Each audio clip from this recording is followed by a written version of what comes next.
Bien, muy buenos días. Estimadas doña Elizabeth Sánchez Vegas y doña Débora Sasha, fundadoras y directoras de la International Solidarity for Human Rights. Estimada doña Juanita Goebertus Estrada, directora de la División de las Américas de Human Rights Watch, que nos saludará por streaming. Estimado don Ulises Bertolo, académico de número de la Academia Jacobea. Estimado don Xavier Deop, doña Lourdes Miguel, don Bernardo Peña, doña Noelia Gutiérrez, del claustro de profesores de la Universidad Católica de Ávila. Estimado don Iván Martín, que dirigirá las sesiones de esta jornada. Estimados profesores y alumnos, bienvenidos todos, estimados señoras y señores. Damos inicio en este acto a la jornada académica La relevancia de los derechos humanos, una prioridad global en el siglo XXI, organizado por las instituciones que ustedes representan en colaboración con el excelentísimo Ayuntamiento de Ávila y la Asociación de Amigos del Camino de Santiago de Ávila. Esta sesión de trabajo también se enmarca en el desarrollo del proyecto de investigación Support to Local Civil Society Organizations Throughout Country Basic Support Scheme del Global European Thematic Program for Human Rights and Democracy Call for Proposals 2024 del grupo TEIPAC, cuya investigadora principal es la doctora Lourdes Miguel. En primer lugar, permítanme que les traslade el saludo de nuestra rectora, que por problemas de agenda no ha podido acompañarnos en esta sesión como hubiera sido de su agrado. En su nombre y en el mío propio, quiero felicitarles por esta iniciativa que ha reunido en esta universidad a especialistas sobre los derechos humanos en todas sus dimensiones. Ustedes van a presentar también una exposición, Face for Human Rights, con obras de Vilma Seger. ¿Lo digo bien? Sorry, I am not sure. Thank you very much. En la que ha sido convocada toda la sociedad abulense, desde los más pequeños hasta las personas mayores. La conmemoración en nuestra ciudad de la jornada del 10 de diciembre y el reconocimiento de Ávila como ciudad amiga de los derechos humanos nos compromete de una manera particular a implementar en nuestra vida el ejercicio real de estos derechos, que por cierto nos han entregado en un... Bueno, no sé si nos entregarán, pero aquí los tengo ya. Muchas gracias. En este momento se hace más necesario reflexionar sobre los derechos humanos y analizar los matices para su implementación, porque las amenazas que pretenden conculcarlos son mayores. Nada asegura que el nivel de desarrollo económico vaya vinculado a una vigencia superior de los derechos humanos. No hace falta más que poner la televisión 10 minutos para comprender que los avances económicos y las capacidades de intervención política o militar no conllevan necesariamente un incremento en la implementación de los derechos humanos. La Universidad Católica de Ávila está plenamente comprometida con los derechos humanos en todas sus manifestaciones. Me gusta porque han hecho ustedes una propuesta que es positiva. Enhorabuena, porque efectivamente no solo es los derechos conculcados, sino los derechos promovidos. Y me parece que es una gran intuición la que han hecho en este pequeño pocket guide que nos han regalado. La declaración del 10 de diciembre de 1948 en París no estuvo exenta de polémica, pero su raíz coincide eminentemente con nuestros principios cristianos y responde a los mismos fundamentos que sostienen nuestra institución. Me detengo solamente en dos en un brevísimo comentario. El artículo 13 de la Declaración dice que toda persona tiene derecho a circular libremente. Sé que esto se refiere a realidades mucho más complejas, a veces dramáticas. Pero no deja de ser agradable que ustedes lo muestren desarrollando un tramo del Camino de Santiago en Ávila y una charla sobre esta actividad. Enhorabuena, Ultrella y et Sutella. También dice, en su capítulo primero, que todos los seres humanos nacen libres e iguales en dignidad y derechos, y dotados como están de razón y conciencia, deben comportarse fraternalmente los unos con los otros. Que esta fraternidad que implora desde el principio de la Declaración sea la que rija todos estos actos que con tanto interés han organizado. Enhorabuena por ese trabajo y vamos a ponernos a trabajar. Muchas gracias. Le doy la palabra entonces a doña Elizabeth Sánchez de la International Solidarity for Human Rights. Muchas gracias, padre. Queridos amigos, buenos días y bienvenidos a todos. Queremos dar las gracias en primera instancia a la Universidad Católica de Ávila, en especial a la rectora, a María del Rosario Sáez Yuguero y al doctor David Sanz Vance, director de Relaciones Internacionales de la universidad. Queremos saludar a un grupo de amigos invitados que se han acercado hasta acá para acompañarnos en esta jornada maravillosa. Comienzo por acá, el doctor Ulises Bértolos. Gracias, Ulises. Nuestra querida Ana Ferreiros. Gracias, Ana, por estar presente. Doctora Wilma Bulkin, Montserrat Fernández, Padre Po. Muchas gracias a todos por acompañarnos. Con inmensa alegría damos inicio a esta jornada académica, parte del proyecto cultural sobre derechos humanos en la histórica ciudad de Ávila, un lugar que nos inspira con su riqueza cultural y su profundo legado humanístico. Diciembre nos reúne en un contexto propicio para reflexionar, aprender, compartir ideas que nos permitan avanzar en la promoción, educación y defensa de nuestros derechos fundamentales. Siempre hacemos énfasis en esa parte de educación. Este espacio no solo busca ser un foro de discusión, sino una oportunidad para construir juntos propuestas que hagan eco hacia un mundo más justo y un mundo mucho más equitativo. Gracias a todos ustedes por estar aquí, por aportar sus experiencias y por sumarse a esta causa tan, pero tan noble. Muchas gracias, Débora. Gracias y muy buenos días. Bienvenidos.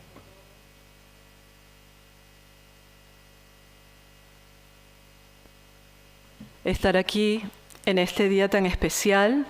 Queremos saludar a todos nuestros amigos, a todos los estudiantes, a todas las autoridades de la universidad, a la facultad, a la rectoría, por permitirnos venir desde Estados Unidos a dar nuestras ideas sobre los derechos humanos, que en principio son las ideas de la educación, desde que nacemos, en un principio para los niños, como fue declarado en el preámbulo de la Declaración Universal de los Derechos Humanos, que esta declaración fuera estudiada, leída, conversada entre todos desde temprana edad. Y eso es lo que hacemos en la Fundación International Solidarity for Human Rights.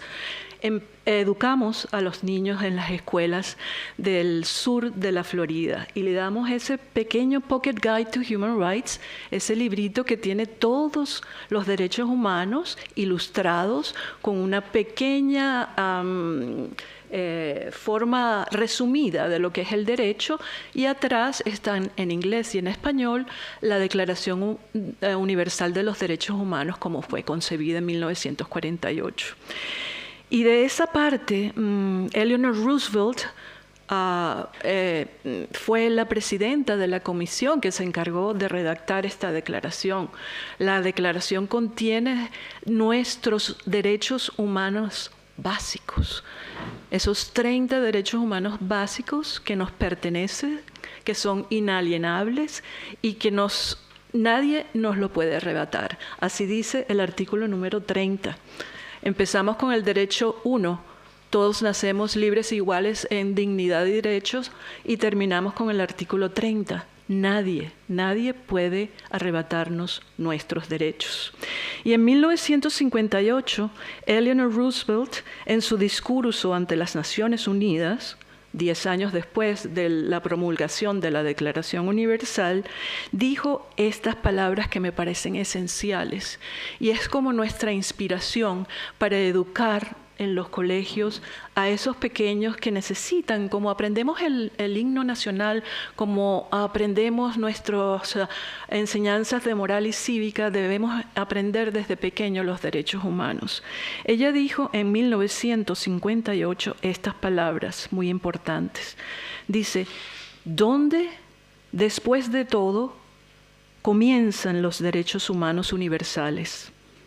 En lugares pequeños, cerca de casa, tan cerca y tan pequeños que no se pueden ver en ningún mapa del mundo.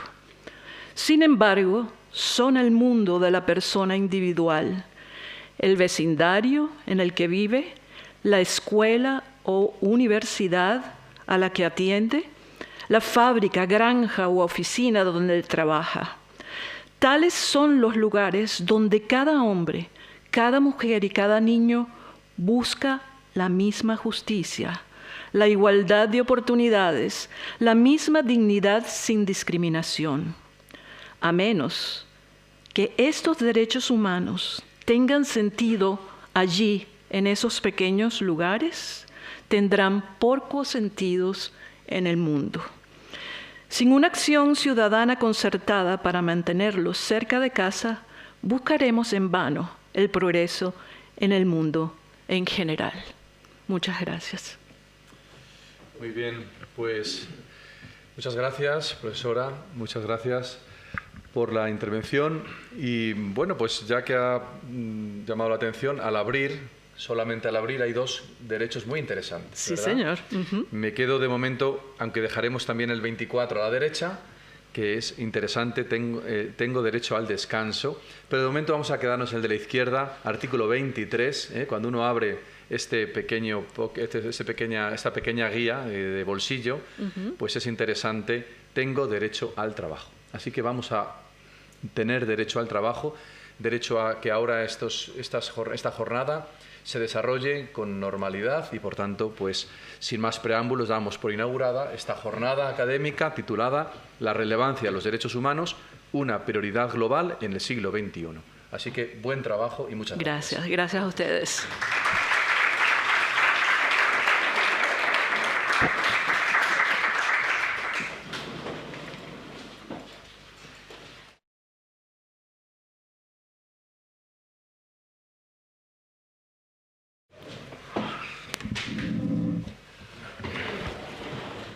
Bueno, pues buenos días a todos. Bien, una vez inaugurada la jornada por nuestro vicerrector, así como sus dos acompañantes en la mañana de hoy, vamos a dar comienzo con la primera ponencia. Les presento a mi derecha a don Ulises Bertolo García. Él es abogado, profesor y escritor. Es director de Bertolo Abogados. Es miembro pleno de la Academia Jacobea. Asimismo, ha publicado varias novelas que han sido bien recibidas por la crítica, por los lectores, y dedica gran parte de su tiempo a actividades sin fines lucrativos, especialmente aquellas que promueven los derechos humanos, la cultura y el deporte. Así que cedo la palabra a don Ulises Bertolo para que comience su ponencia El contexto de los derechos humanos en la voz de la literatura. Muchas gracias. Bueno, pues muchísimas gracias por tu amable presentación. Muchas gracias a la Universidad Católica de Ávila, a la Fundación Each Rights, a las demás entidades organizadoras y colaboradoras por invitarme a participar con la ponencia titulada El contexto de los derechos humanos en la voz de la literatura, en la inauguración de estas jornadas sobre los derechos humanos como prioridad global de nuestro tiempo y, por supuesto, a todos vosotros por el tiempo que me dispensáis. Thank you, our friends from the United States that just arrived 2 days ago here, for being present in this conference and for the inauguration of your work too, that we see in 5 o'clock in the afternoon, I think. Vamos a ver, desde los orígenes la literatura ha sido mucho más que un medio de entretenimiento o una forma de expresión artística, porque en realidad ha sido un espejo de las sociedades, una voz para los silenciados y un grito frente a la injusticia. En sus páginas encontramos no solo relatos, sino también una búsqueda constante por visibilizar la igualdad, por poner de manifiesto los excesos de las estructuras de poder, esa opresión que sienten muchos ciudadanos a lo largo del mundo y a lo largo de la historia, defender la dignidad inherente de toda persona. A través de la narrativa, las realidades más dolorosas se transforman en historias que al ser compartidas generan empatía en todos nosotros. Esta ponencia no pretende ser un análisis exhaustivo o un estudio sistemático sobre el papel de la literatura en los derechos humanos. Sería una obra absolutamente inabarcable en los 40 minutos que tenemos por delante. Solamente es compartir una reflexión abierta, estructurada a veces en términos cronológicos y otras veces en términos concausales, conectando, aunque sea separada por siglos o por contextos, ciertas obras con un propósito que han mantenido ese propósito de lucha por algo tan importante como la dignidad humana, ¿no? Que en realidad es lo que engloba lo que es hoy en día el reconocimiento de los derechos humanos. La esencia de los derechos humanos, y tal como lo entendemos, entendido en esa intrínseca dignidad de la persona, un concepto que, como escuchamos antes, se articula a través de distintas declaraciones y tratados internacionales, entre ellos la Declaración Universal de los Derechos Humanos de la Asamblea General de Naciones Unidas del 48. De esta ponencia voy a destacar sobre todo aquellos que yo creo que son los pilares básicos de los derechos, que es el primero de todos, la dignidad y la libertad. Las personas, como hemos escuchado antes, a Débora hemos escuchado antes, todos nacemos libres e iguales en dignidad y derechos. Ojalá esto fuera una realidad, ¿no? No lo es, pero sí que es muy importante, otra palabra que he escuchado, no debemos olvidar de dónde venimos y no debemos olvidar en todo momento de promocionarlo. Yo como abogado estamos viendo que el ordenamiento jurídico cada vez y los jueces son cada vez más sensibles a que estas proclamaciones genéricas tengan una importancia en la defensa de los procesos judiciales que se realizan a pie de calle, como decimos. Cualquier proceso judicial es un ámbito muy importante para poder siempre abanderar, ¿no?, los derechos humanos como una de las razones tanto de los que ejercen una acusación como de los que ejercen una defensa, ¿no? El segundo es los derechos individuales, el derecho a la vida, el derecho a la libertad y a la seguridad. Prohibición de la esclavitud. La esclavitud en un término que yo creo que hoy en día podemos seguir viéndola, ¿no? Nos llevamos las manos en la cabeza pensando que en pleno siglo XXI puedan haber todavía estructuras donde normalizan la esclavitud como parte de su vida, ¿no?, en el trabajo. Derecho a un juicio justo. Derecho a la presunción de inocencia. Qué importante es el derecho a la presunción de inocencia. Yo con mis alumnos esto lo planteo muchas veces. Un Estado garantista es básico. El poder darle a las personas la posibilidad de un juicio donde no adquiera un juez un grado de convicción al inicio de una culpabilidad, sino que a lo largo del juicio y de la práctica de las pruebas ese grado de convicción se alcance. Si ya vamos a un juicio donde un juez tiene predeterminada una determinada parte, una defensa o una culpabilidad, no estamos realmente ejerciendo un ejercicio de una justicia en letras mayores. No estamos atendiendo a un sistema judicial que atienda a esa justicia universal, ¿no? Por eso es tan importante. Por supuesto, los derechos civiles y políticos. He escogido Los Miserables, de Víctor Hugo, y El Conde de Montecristo, de Alejandro Dumas, como ejes centrales de la ponencia, porque estas obras monumentales son mucho más que novelas. Los Miserables es un alegato por la dignidad humana, la justicia, una denuncia de la desigualdad entre los seres humanos y, sobre todo, un guiño a la esperanza, que es lo que encontramos en el personaje de Jean Valjean. Esto mismo vamos a encontrar en El Conde de Montecristo. Más allá de una venganza, vamos a encontrar todavía esa reivindicación por un juicio justo. No pretendo hacer tampoco un listado exhaustivo, ni una jerarquía definitiva de obras literarias al servicio de los derechos humanos.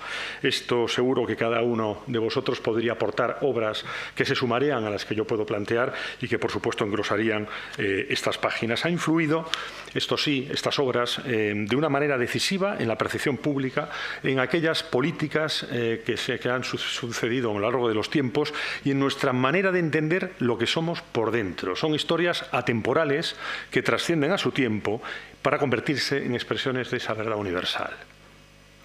Monólogo de Jean Valjean en Los Miserables. Soy un miserable. ¿Quién me ayudará?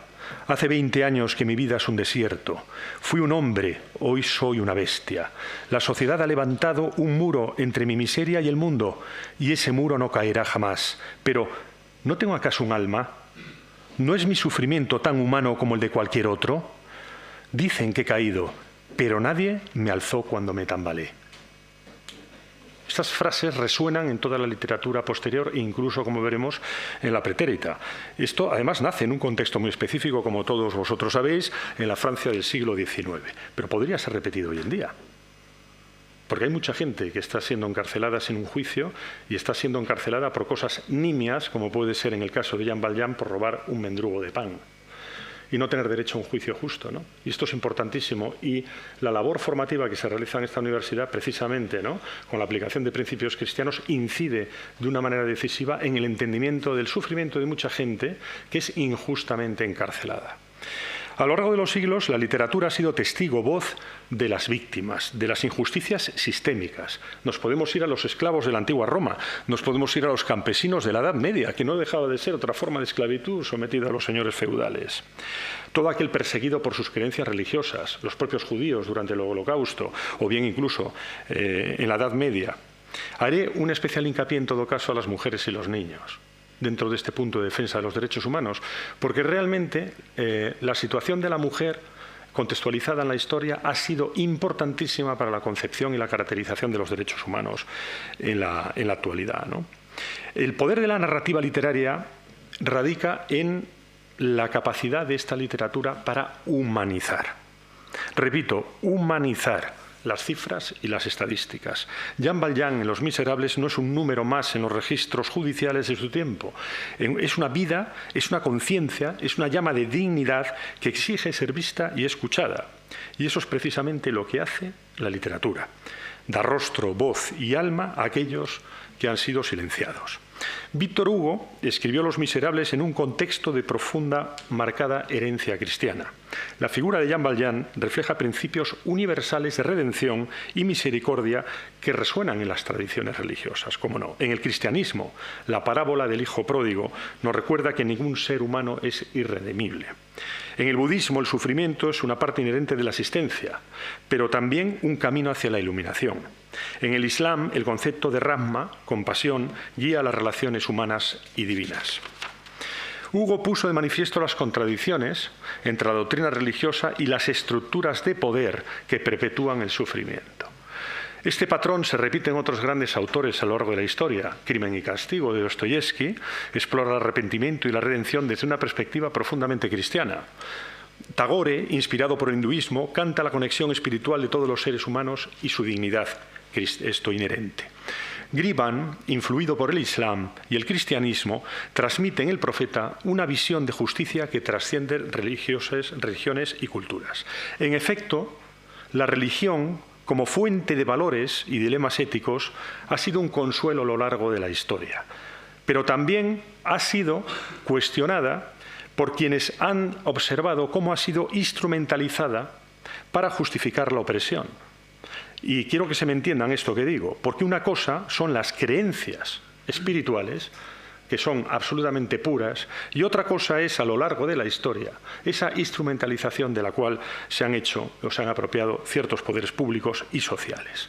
Como dijo el teólogo Dietrich Bonhoeffer, quien se opuso, luterano, se opuso al nazismo desde su fe cristiana, la religión no debería justificar la opresión sino denunciarla. Y esto es lo que realmente realiza el cristianismo, al margen de las estructuras del poder político. Volviendo al monólogo de Jean Valjean, podemos preguntarnos cómo seguimos levantando muros entre el sufrimiento de los demás y nuestra comodidad. Una sociedad tan avanzada como nos consideramos. Historias como la suya nos recuerda que detrás de cada conflicto, cada desplazado, cada inmigrante, cada migrante, cada lucha por los derechos humanos, hay individuos con una historia, ¿no?, terrible, que bien podría servir a alguien que se dedica a contar historias de ficción para inspirar una novela. Es que realmente cualquiera que escuche una historia familiar, incluso de sus abuelos, de gente, de los emigrantes, ¿no?, en Galicia los emigrantes, escuchas cada cosa que ves que hay un microuniverso, cada historia en sí mismo es una obra literaria. ¿Qué mejor manera de comenzar hablando de esto precisamente que de las tragedias griegas, ¿no? Sufrimiento humano era presentado como una consecuencia de los caprichos divinos o de un destino inescapable. Personajes como Edipo, Prometeo, sufrían no solo por sus errores, sino por un sistema cósmico que los condenaba, ¿no? Aunque sus historias no apelaban estrictamente a los derechos humanos, porque no estaban concebidos como tales, sí ponían sobre la mesa preguntas que han sido importantes, como la ética, la justicia, la dignidad, la responsabilidad. Las obras de Homero, la Odisea y la Ilíada, que lo contienen todo, toda la literatura está contenida en estas obras, dan forma a lo que es la narrativa occidental. Estas epopeyas contienen desde el heroísmo, la tragedia, la guerra, la reconciliación, la espiritualidad, lo cotidiano, con forma a través de una visión muy costumbrista, ¿no?, lo que es la visión de de la mujer, las hazañas épicas y las preocupaciones humanas más básicas. Ambas obras son espejos de una sociedad griega antigua, capturando estas costumbres, valores y tensiones, mientras que la Ilíada, ¿no?, se centra más en el fragor de la guerra, ¿no?, y los conflictos entre los dioses y los hombres. La Odisea pone el foco en el viaje del héroe, ¿no?, en las relaciones humanas, introduciendo estos elementos a los que me refería costumbristas y una perspectiva más emocional. Esta visión merece una especial mención la visión homérica de la mujer, pues nos permite reflexionar sobre la lucha de los derechos humanos, como apuntaba antes a lo largo de la historia.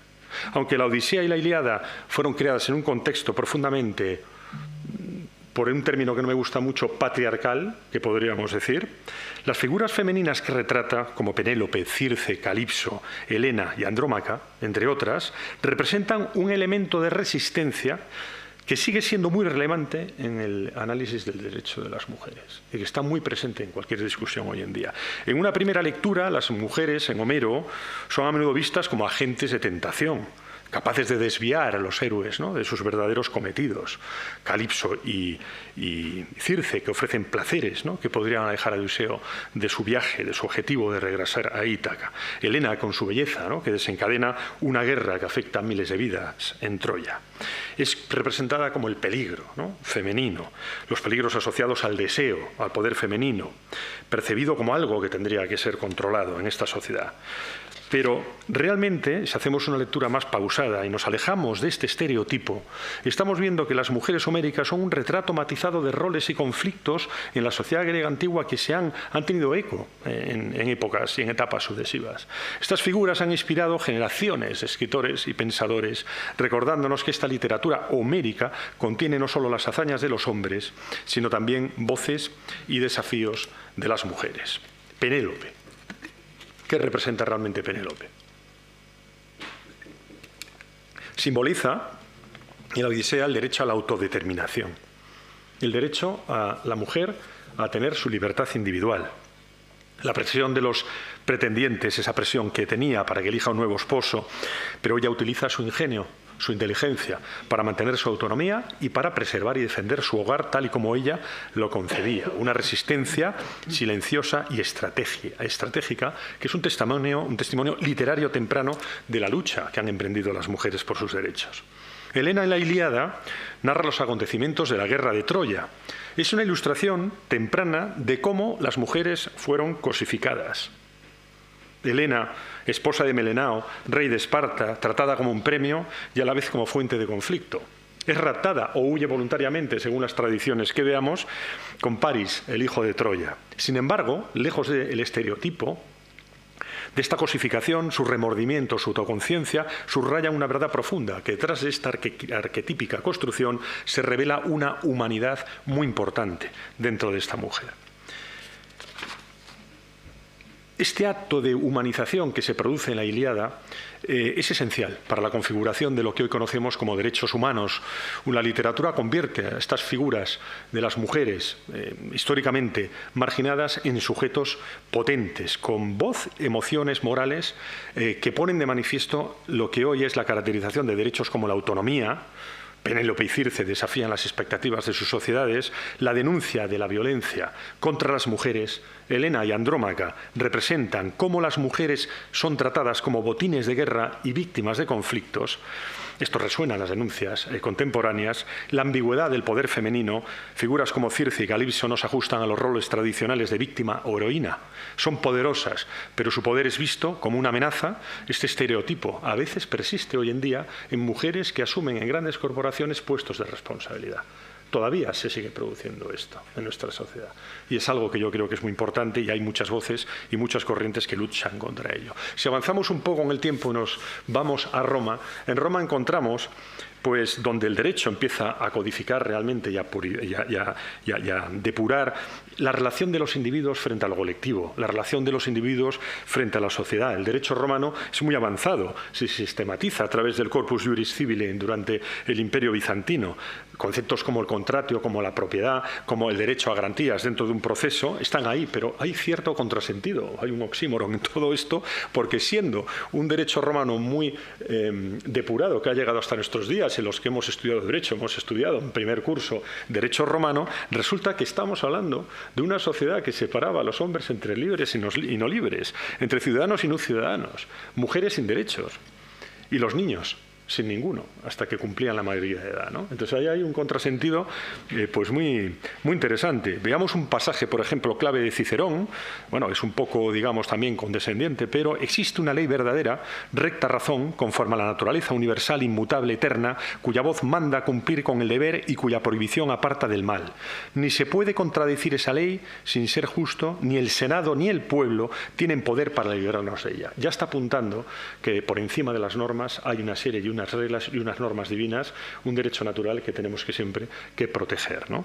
Esta visión de la ley la plantea como una cuestión que está por encima de la condición humana, ¿no? No puede ser la ley, no puede ser la justicia una creación arbitraria de los gobernantes. Esto es importantísimo, ¿no? A diferencia de la tragedia griega, la literatura romana no solía denunciar abiertamente las desigualdades estructurales. Encontramos excepciones notables, como por ejemplo en Juvenal y sus sátiras, ¿no? Este poeta sí que hizo una feroz denuncia, ¿no?, de las desigualdades, de la corrupción, del poder, de la hipocresía de la sociedad romana, ¿no?, en sus sátiras. En la sátira tercera describe la vida miserable de los pobres en Roma, condenando cómo la riqueza y el poder se confronta con la pobreza. ¿Quién hoy puede dormir tranquilo en Roma? Solo los ricos obtienen protección, los pobres, ignorados, viven al borde del peligro. Séneca era también una persona crítica con esta sociedad, aunque tampoco demasiado excesiva, una crítica abierta contra la esclavitud, ¿no?, porque también de alguna manera era un pensador que vivía en un tiempo. Aunque bueno, escribió sobre la humanidad compartida y venía diciendo, por ejemplo, son esclavos, sí, pero también hombres. Trátalos con amabilidad. No es propio de un hombre cruel tratar como animales a quienes comparten contigo la humanidad. Es una perspectiva filosófica limitada, pero puede quizás también entenderse como un germen del reconocimiento de lo que significa la dignidad humana. Avanzamos un poco hacia la literatura medieval. Bien, con la caída del Imperio Romano desaparece la esclavitud como institución. Pero bueno, viene a ser sustituida, como decía al principio en la introducción, casi por esta servidumbre feudal, ¿no?, que en puridad los hombres siguen siendo esclavos, ¿no?, sometidos a esta esclavitud de los señores feudales. Bueno, y si nos hacemos esta reflexión hoy en día, quizás todos nosotros también estamos un poco sometidos a la dictadura de lo colectivo, ¿no?, porque realmente no somos realmente conscientes de la libertad que realmente manejamos, en la medida en la que la mayoría de la sociedad ha renunciado a pensar por sí misma, ¿no? Entonces realmente no somos capaces tampoco de discernir los inputs, toda la información que nos llega, hasta qué punto somos realmente libres de poder estar haciendo un análisis sin acudir a las fuentes, un análisis hermenéutico que nos permita saber qué fuentes son reales, qué fuentes no lo son y cuáles están contaminadas por una determinada corriente con una finalidad adulterada o no. Yo creo que esto es un tema que está muy bien y que, nada, haré alguna pincelada casi al final. Las mujeres en la Edad Media siguen estando regladas y sometidas a unos roles muy subordinados. Quizás hay una situación, y es el momento donde mayor literatura existe de exaltación de la Virgen María como fuente de toda virtud, ¿no? Y esto se mantiene a lo largo de la historia. También es cierto que ha habido, bueno, como contraposición, una idea de una mujer y qué significa una mujer, bueno, como fuente quizás también un poco inspirado, ¿no?, en esta antigua filosofía y literatura griega, ¿no?, de marcar también como contraposición la mujer como fuente de tentación. Ahí tenemos los relatos del ciclo artúrico, donde Morgana es retratada como una hechicera peligrosa, seductora y manipuladora que utiliza sus poderes para causar daño. Dentro de esta absoluta contraposición que hay, ¿no?, entre las fuentes de la virtud y lo que significaría, ¿no?, un símbolo de pecado, encontramos algunas excepciones, como puede ser la figura también en la literatura artúrica de Ginebra, que bueno, quizás está presentada como la reina idealizada, ¿no?, que a pesar de su amor por Lancelot, de alguna forma es absuelta. Bueno, aunque sí que es cierto que en la Edad Media, no lo vamos a esconder, la misoginia estaba muy presente. ¿no? En cualquier tipo de texto, sí que es cierto que surgieron figuras literarias, autores que desafiaron estas concepciones, entre ellas Cristina de Pizan, una de las primeras escritoras, ¿no? Que luego, bueno, fueron, como ocurre en todo, puestas al servicio, ¿no? de una corriente feminista y muchos de sus postulados fueron de esta forma, ¿no? Después, bueno, digamos, postulados propios de una determinada corriente. Pero no podemos acabar esta etapa sin hablar de Beatriz, de la Divina Comedia, ¿no? Pues no es una figura pasiva ni un simple objeto de deseo, en contraste con estas visiones misóginas predominantes, ¿no? En la Edad Media. O sea, en la visión que Dante tiene cuando la contempla en el paraíso, rodeada de una luz celestial que refleja su pureza y su conexión con lo divino, yo creo que bien merece que sencillamente lea tres pequeñas frases. Oh resplandor de la eterna luz viviente, ¿quién ha gustado de ella tan plenamente? Como el alma que vio en tu esplendor celeste. El papel de Beatriz es activo. Es ella la que toma la iniciativa de guiar a Dante hacia la salvación desde el infierno, actuando como su protectora y como su guía espiritual, atributos que la convierten en un ideal literario y moral. ¿Cuántas grandes mujeres ha habido detrás de hombres que han sido los que se han llevado, ¿no? realmente el éxito? Y sin una mujer quizás no hubieran sido ni la mitad de lo que finalmente exhibieron, dentro en todas las manifestaciones de lo que significa, ¿no? el ser humano de cara a la sociedad. En la Ilustración y la Revolución Francesa, aquí se produce una cosa absolutamente impresionante, porque estamos hablando de que los derechos humanos empiezan a tomar forma con la Revolución Francesa. Tenemos la Declaración y proclamamos la proclamación de los derechos del hombre. Pero cuando hablamos del hombre estamos hablando en sentido literal del hombre, porque estamos hablando del género masculino. Porque resulta que la Declaración de los derechos del hombre excluyen a la mujer, ¿no? Entonces, pues hay ciertas denuncias en este sentido de Olympe de Gouges en una obra suya, que es la Declaración de los Derechos de la Mujer y la Ciudadanía. Y lo que hace es refundar la declaración diciendo no nos vamos a olvidar de la mitad de la población que tenemos los mismos derechos que vosotros. Y es curioso, porque en la Revolución Francesa el papel de la mujer fue absolutamente indispensable. Realmente el asalto, ¿no? del Palacio de Versalles tiene lugar con miles de mujeres llegando desde el centro de París, y entre ellas del mercado, muchísima de París, como sabéis era enorme en aquellos tiempos, prácticamente los centros, ¿no? de vida se producían alrededor de estos grandes espacios, ¿no? de comercio. Y fueron ellas, y de una manera, y está tratado, ¿no? en la historia, las que decisivamente consiguieron que Luis XVI y su familia se exiliasen, entre comillas, al Palacio de las Tullerías. Y sin embargo, siendo de esta forma, fueron completamente olvidadas en los relatos históricos. Entonces, realmente cuando hablamos de la Revolución Francesa hay que también poner de manifiesto que la Revolución Francesa se olvidó, y la Ilustración se olvidó en ese momento, de los derechos de las mujeres, ¿no? Y también de otras muchas cosas, de los esclavos. En sus escritos, el marqués de Condorcet abogó por la abolición de la esclavitud, enfatizando la contradicción precisamente que suponía las proclamas de igualdad. Y respecto de los niños, Jacques Rousseau, en Emilio postula la importancia de su educación. Eso sí, seguía perpetuando el rol de las niñas única y exclusivamente para cuestiones de carácter doméstico. Pues Francia ya había abolido la esclavitud en 1794 durante la Revolución Francesa, bueno, aunque después con Napoleón volvió a instaurarse hasta que finalmente ya en 1848 desapareció como institución, ¿no? O sea, en derechos humanos, a pesar de esto, Francia estaba a la cabeza de las naciones europeas y americanas, ¿no? Sin embargo, esta Francia de los miserables en el siglo XIX todavía era profundamente desigual, condiciones de trabajadores pobres, un sistema judicial extremadamente punitivo con los pobres. Había movimientos progresistas, pero que no fructificaban en nada estos movimientos. Las mujeres carecían de estos derechos políticos y laborales. Personajes como Fantine en Los Miserables, ¿no? muestran la brutal realidad de las mujeres abocadas a hacer lo que fuere en defensa de sus hijos. Los niños como Cosette vulnerables al trabajo infantil. El sufrimiento de Jean Valjean no es solo el reflejo de la Francia del siglo XIX, sino de todos los que por siglos habían luchado por construir sociedades más justas, desde las tragedias griegas que cuestionaron el destino de la justicia hasta el derecho romano que comenzó a estructurar la sociedad y las revoluciones que proclamaron los derechos universales, cada etapa de la historia ha dejado una huella por la dignidad humana que ha tenido su plasmación en la literatura.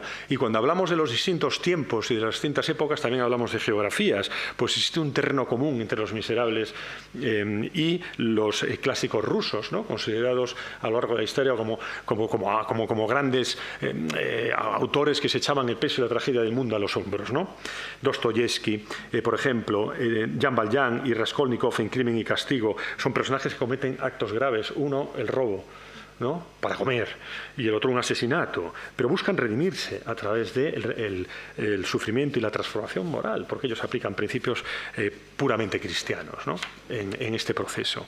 En Resurrección, Tolstoy narra la historia de un noble que intenta expiar la culpa ayudando a Katiushka, una mujer condenada injustamente. ¿No es esta la misma temática que Los Miserables?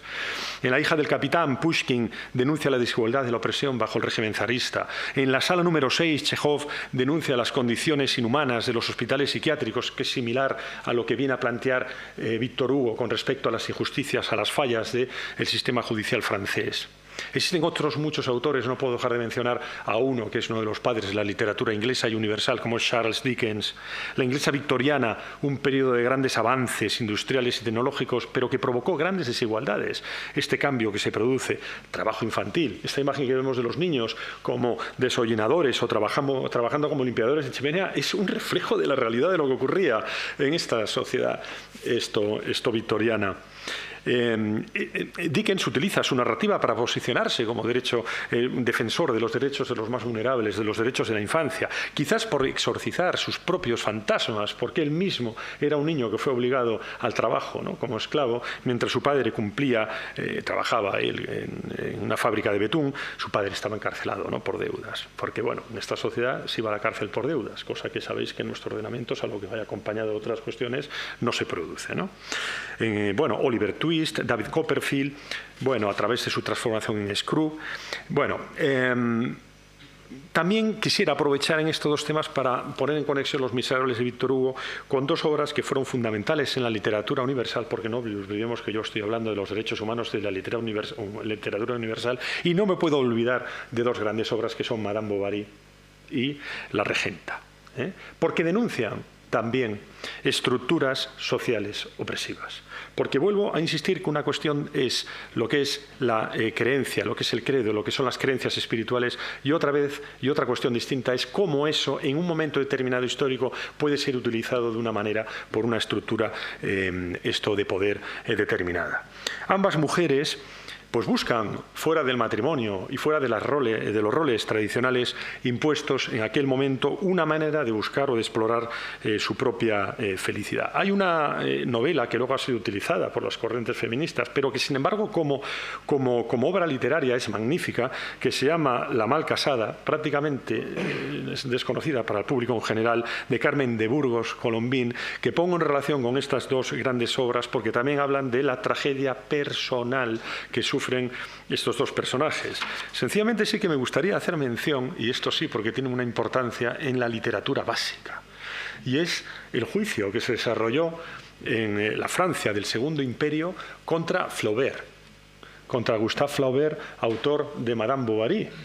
O sea, la sala sexta de la audiencia de París estaba absolutamente llena de gente, a rebosar de gente, porque se celebraba un juicio que en aquel momento llevaba el fiscal Pinard contra varios autores por atentado contra la moral, ¿no?, contra la moral pública y contra la religión. Y el fiscal Pinard ejercía la acusación contra Flaubert por un personaje de ficción. O sea, estaba siendo sentado en el banquillo por los pecados que estaba cometiendo un personaje que no existió en la realidad. Entonces aquí se marcó un debate maravilloso, que es ¿en qué medida es el autor responsable de lo que cuenta el narrador? A mí me ha pasado, recuerdo además en un monasterio maravilloso, que una señora por un libro que yo publiqué me dijo que tenía una visión excesivamente machista por lo que decía un personaje del libro. Digo que no.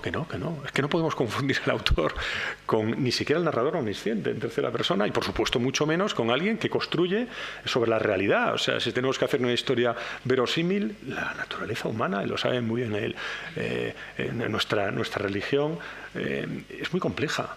Y precisamente desde esa complejidad de lo que somos, esa naturaleza tan compleja, podemos abordar realmente la solución, ¿no?, de cada individuo dentro de lo que somos, ¿no?, en una sociedad y la manera en la que interaccionamos con la sociedad. Pues bueno, ahí se pone, y aquí, en este juicio, lo que se estaba era culpabilizando a un autor por lo que decía un narrador con respecto a un personaje de ficción. Bueno, esto fue no solamente un juicio contra él. Charles Baudelaire también, posteriormente, fue perseguido, y en el caso de Charles Baudelaire sí hubo una condena por Las flores del mal, y fue condenado por 5 poemas que fueron considerados absolutamente atentatorios, ¿no?, contra la moral. En el caso de Madame Bovary fue absuelto y se convirtió con ese juicio en una de las novelas más absolutamente impresionantes, ¿no?, y leídas de la historia. O sea, cuando acabó y fue publicada ya como un único tomo, porque Madame Bovary pues, fue fruto, como en aquel momento, ¿no?, de distintos fascículos, también fue llevado a juicio, lo que era el editor, etcétera, pues se acabó convirtiendo en una de las obras, cuando se publicó en 1857, pues más leídas, ¿no?, de la historia. Esto también conecta con otras novelas, con un autor que a mí me fascina, que es Stefan Zweig.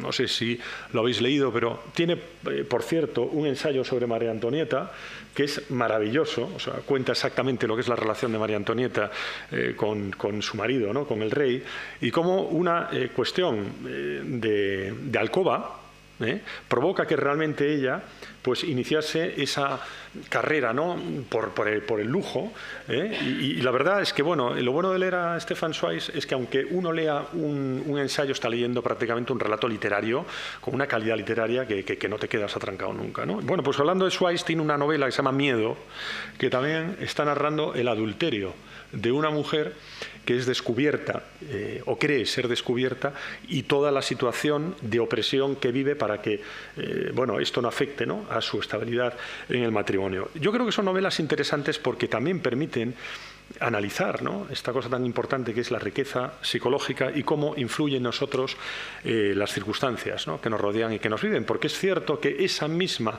situación de opresión no la vivían los hombres. Y esto es una realidad, ¿no? No la vivían los hombres. Y esto para mí me parece un punto muy importante.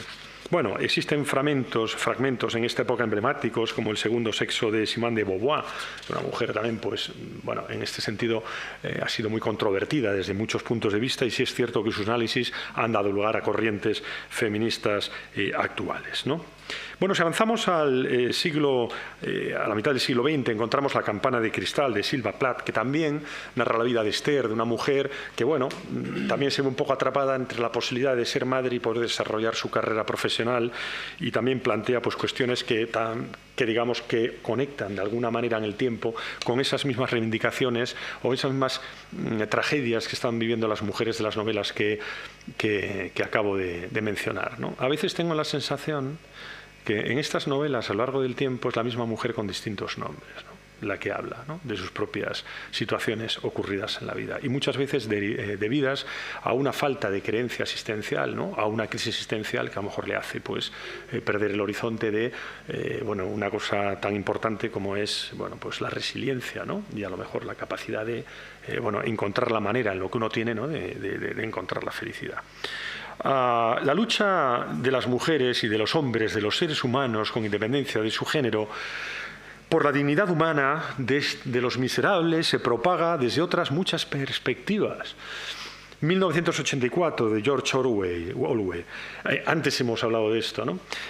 A través de Gran Hermano, un sistema que vigila y que manipula, que dice, la verdad es esta. Esta es la verdad, ¿no? Y incluso es capaz, ¿no?, de pervertir, ¿no?, o de cambiar o de adulterar lo que es el pasado, ¿no? Controla los cuerpos, no solamente los cuerpos, sino las mentes. Este pasaje que voy a leer captura esa deshumanización y la manipulación de la verdad por parte del partido. Quien controla el pasado, controla el futuro. Quien controla el presente, controla el pasado. El pasado había sido alterado. El acto de falsificar el pasado era necesario por 2 razones. Una de ellas secundaria y preventiva. La necesidad de salvaguardar la infalibilidad del partido. Estas son palabras que podemos aplicar, ¿no?, hoy en día en lo que estamos viendo. en la política. Esta política, ¿no?, que se ha convertido en algo absolutamente terrible para alguien que sencillamente quiere pensar, ¿no? ¿Dónde nos están llevando los políticos? Realmente, si los políticos son un reflejo de la sociedad, tenemos un gran problema, realmente, ¿no? El diario de Ana Frank, la adolescente judía que relata su vida escondida durante la ocupación nazi, ¿no? Su testimonio es un recordatorio del impacto humano de los genocidios y de la persecución que se siguen produciendo hoy en día, ¿no? Y este mensaje esperanzador, ¿no? A pesar de todo, sigo creyendo que la gente es buena de corazón. Simplemente no puedo construir mis esperanzas sobre una base formada por confusión, miseria y muerte. Creo que la paz y la tranquilidad volverán alguna vez. Mensaje de esperanza, ¿no? Sitios como Myanmar, Siria, Ucrania y otros rincones del mundo, las personas siguen siendo perseguidas por su identidad, por su religión, por su etnia. ¿Cuántas veces cometeremos estos errores, ¿no? A veces tiene uno la sensación esta nietzscheana, ¿no?, del eterno retorno, ¿no? Y que realmente el tiempo es cíclico y vuelve y vuelve y vuelve. No somos capaces muchas veces de pensar que avanzamos. El Conde de Montecristo, no os voy a aburrir mucho más, voy a ir terminando, pero no puedo dejar de mencionar, no sé qué tiempo nos queda, si vamos...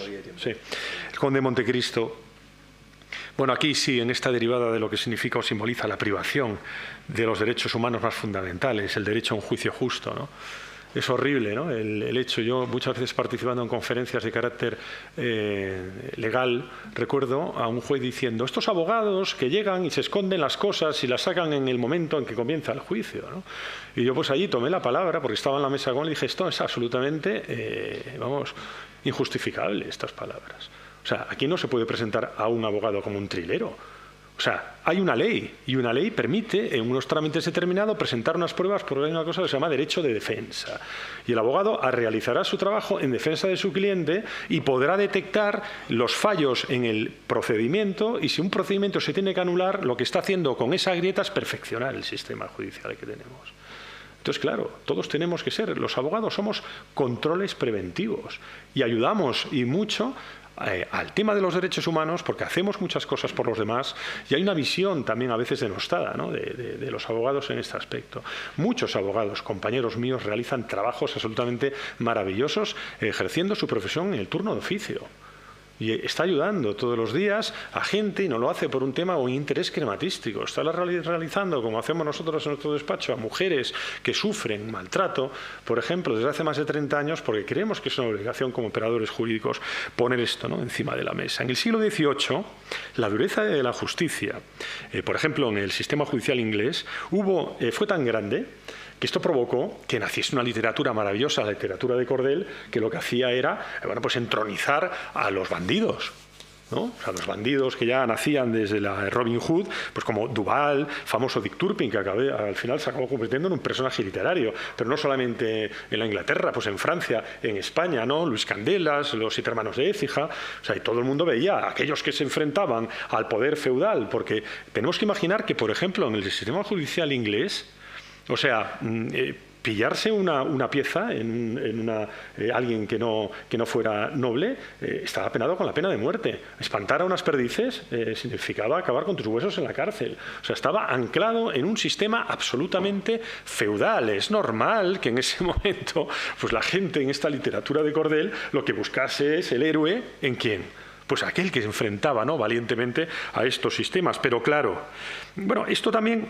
Cierto que esto fue variándose, pues de esta literatura de cordel empezó a haber pues una literatura un poquito más depurada, ¿no?, junto con la novela de terror. La literatura de terror y la literatura de cordel dio lugar a una literatura un poquito más afinada, que lo que hacía era poner de manifiesto las fallas del sistema judicial. Y uno de ellos, y principal, era William Golding, que era el padre de Mary Shelley, que como todos sabréis, pues es la gran escritora de la novela Frankenstein, ¿verdad?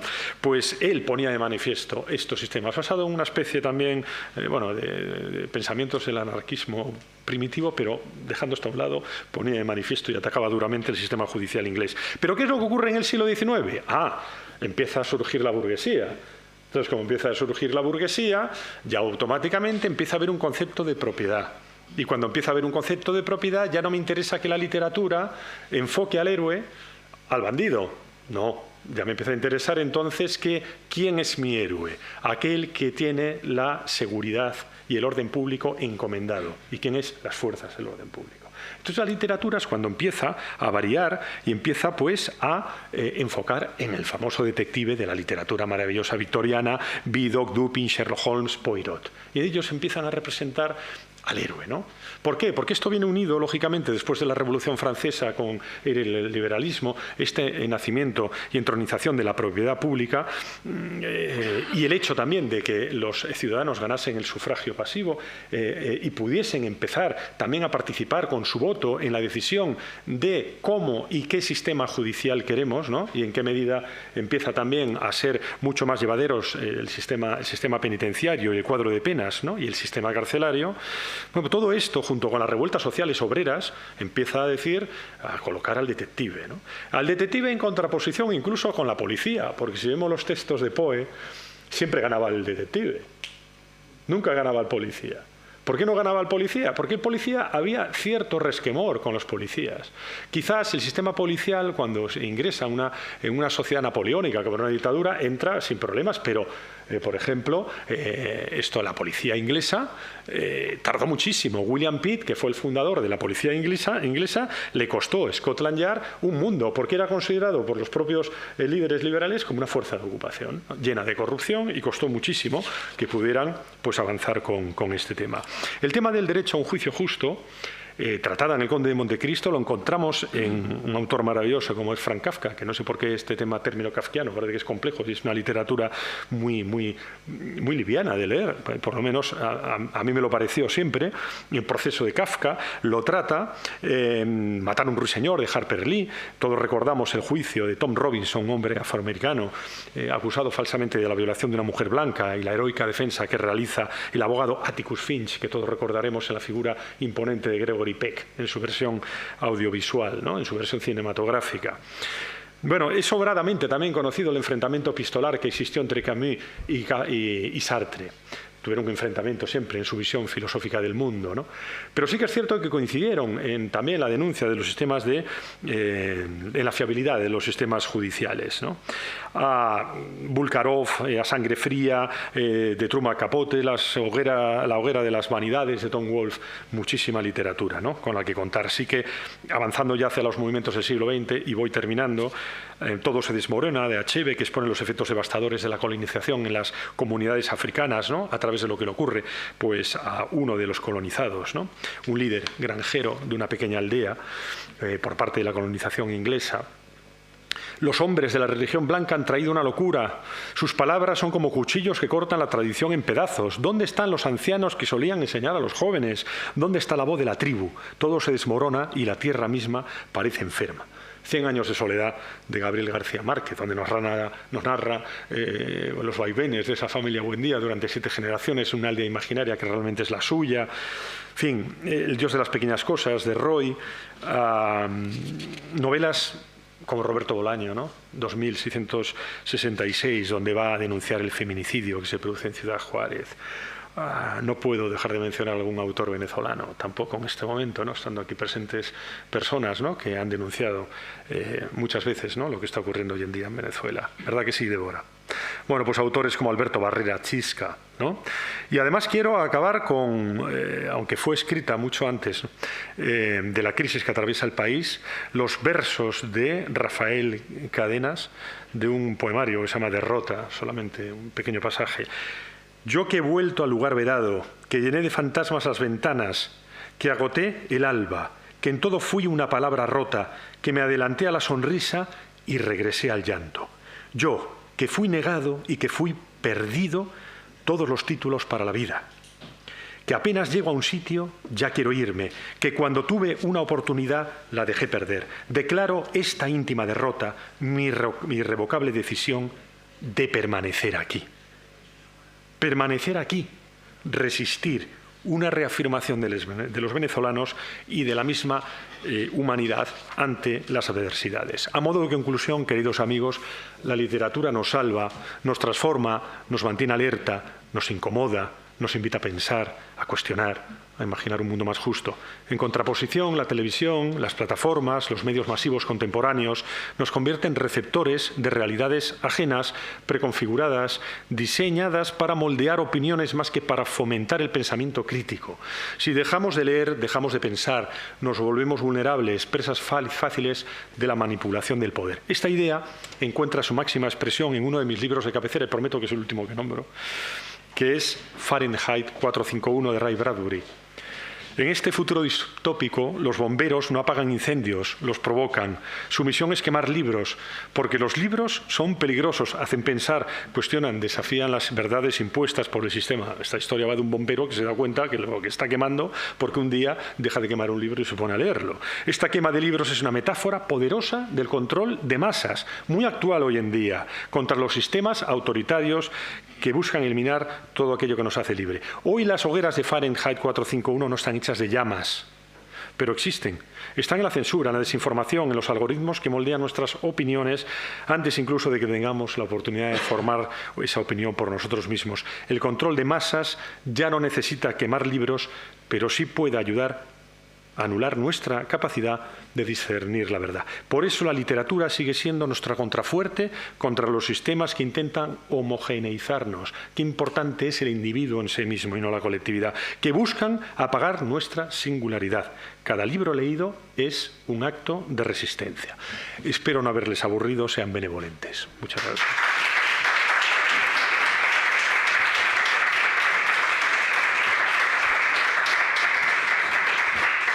Bueno, pues muchas gracias por la brillante ponencia. La verdad que creo, y coincidirán conmigo los compañeros profesores, que ha tocado aspectos que tanto desde el punto de vista del contenido como desde el punto de vista identitario procuramos trasladar a nuestros alumnos en las aulas, ¿no? La tutela judicial efectiva, la no instrumentalización de la religión por parte del cristianismo para justificar la violencia, ¿no?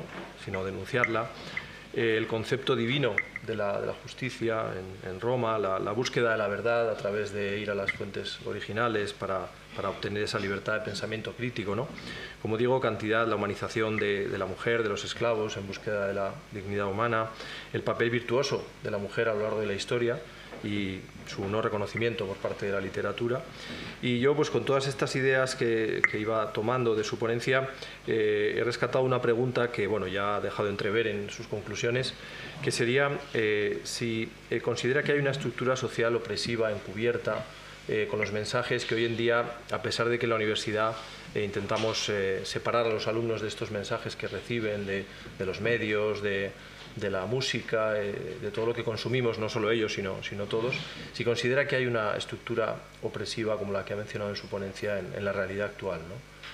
Absolutamente. O sea, yo creo que hoy en día existe una utilización de estos medios que hoy en día, bots y este tipo, ¿no?, de instrumentos y herramientas algorítmicas que están siendo absolutamente predeterminadas con un objetivo. No creo que sean en absoluto casuales ni espontáneas. Creo que lo que se busca es desestructurar lo que son las situaciones donde realmente el individuo en sí mismo se siente protegido, ¿no?, que son los elementos que tienen que ver con la familia en un sentido amplio. Quiero decir, la familia, los amigos, las personas queridas, lo que nos importa, y de alguna manera devaluar, ¿no?, una serie de valores que yo creo que tienen que ver con el sacrificio, que tienen que ver con la necesidad, ¿no?, de progresar en todos los aspectos en los que el ser humano tiene que progresar, ¿no? Y eso se produce a través de la confrontación de uno mismo con la voluntad, con el sufrimiento, con la capacidad de marcarse objetivos. Creo que en esto hay esta idea de igualar a todo el mundo por abajo. Soy un ferviente creyente de la meritocracia, eso cuesta. Es decir, tienen que ser aquellos que tienen que realmente salir adelante, salen a través de unos postulados previos que le permiten saber que esto no se regala. La vida hay que lucharla. Hay que lucharla por uno mismo, y luchándola de uno mismo también quizás seamos capaces de mejorarla para la sociedad. Y luego otra cosa, una cosa que a mí me parece importantísima y que yo he visto en el tiempo que he vivido en el extranjero, que es la capacidad del estudiante de entender que hay que trabajar al mismo tiempo, que no todo viene dado. Yo cuando escucho diciendo es que nos ha tocado una época en la que es que no encontramos fácilmente trabajo.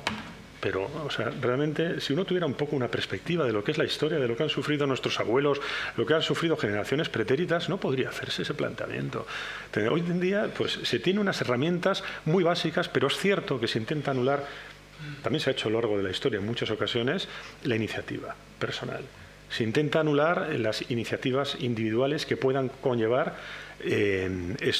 crecimientos de pensamientos dispares. Se busca la uniformidad. Con esa uniformidad se busca sencillamente que las corrientes colectivas masivas sean las que impongan un criterio por razones finalmente de carácter económico. Se están produciendo unas distancias sociales marcadas única y exclusivamente por algo que debería ser un instrumento en un fin, que es el dinero.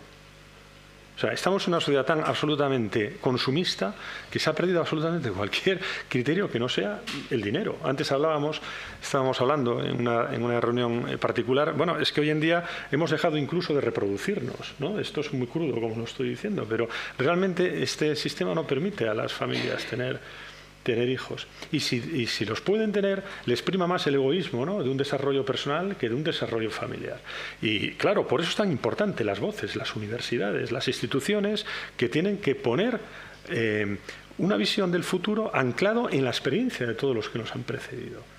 Es que esto no puede empezar de cero, es que somos frutos de una evolución. La evolución podrá perfeccionarse, tendrá que adaptarse a los nuevos tiempos, pero hay que mirar hacia atrás y hay que mirar de dónde venimos. Yo creo que todas estas corrientes hoy en día, ¿no?, que es una mezcolanza y no sabes finalmente, ¿no?, no sé cómo antes se decía, un festival místico, ¿no?, en el que ya no sabes a qué atenerte, porque la gente también incluso le da cansancio tener que pensar, ¿no? Por eso es tan importante. O sea, yo creo que la gente ya, o sea, es que pensar es cansado. Si no practicas el músculo, el cerebro, pues ¿para qué? Te conviertes en un receptor de tal y lo que te conviene, pues... Por eso yo digo que es muy grave tanto el teléfono como las plataformas.